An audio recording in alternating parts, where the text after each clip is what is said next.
Pinili tayo ng Diyos, pero siya hindi natin mapili. Ephesians 1:4, He chose us even before the foundations of the world.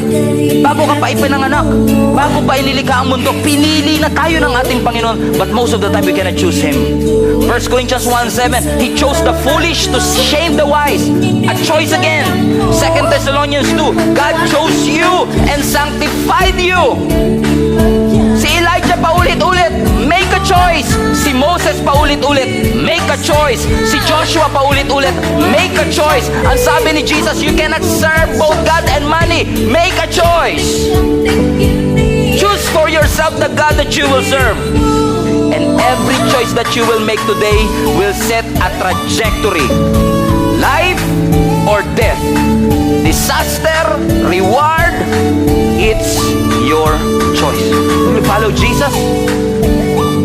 Will you choose to follow Him?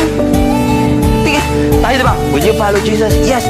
Pero kay Peter, na sinabi ng Lord, come follow me. Tayo pag sinabi natin, Amen Lord, hindi mo naman iiwan yung trabaho mo eh. Hindi mo iiwan ang negosyo mo. Pero kay Peter, literal yun.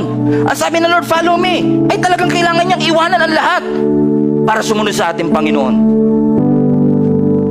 Right now, hindi naman sinasabi ng Lord sa atin. Ang sinasabi lang ng Lord sa atin, prioritize Him. Make Him number one in your life. Mas madaling mag-prioritize ang Kristiyano kaysa hindi Kristiyano. Kasi sa Kristiyano, yung number one sa priority, non-negotiable na. Ang problema mo na lang yung 2, 3, 4. So right now, I'm not preaching na unahin mo si Lord kasi dapat number one naman na talaga siya. I'm just reminding you guys. Will you accept Him as your Lord and Savior? Will you become His disciple? Kasi yung decision na yan will determine yung lugar mo sa eternity. Ang bigat niyan, Brad. Kaya si Mary and Martha, di ba? Si Martha busy lang naman sa paghuhugas ng pinggan eh. Hindi niya naman nabasag yung plato eh.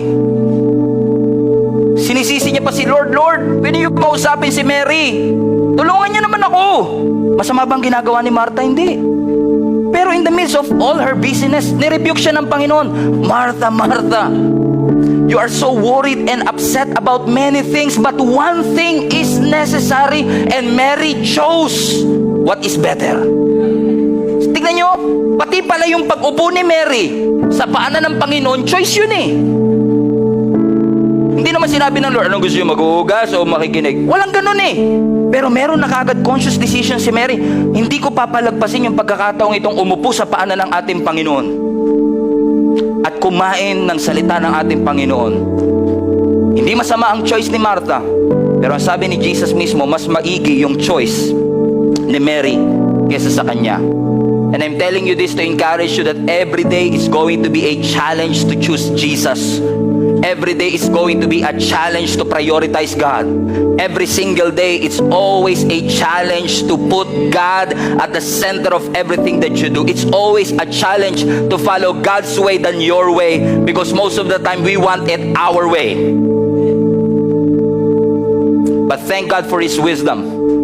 I will have the commitment to follow His commandments, whatever it takes, whatever comes my way. I will choose to follow Jesus. I will choose to follow the Lord.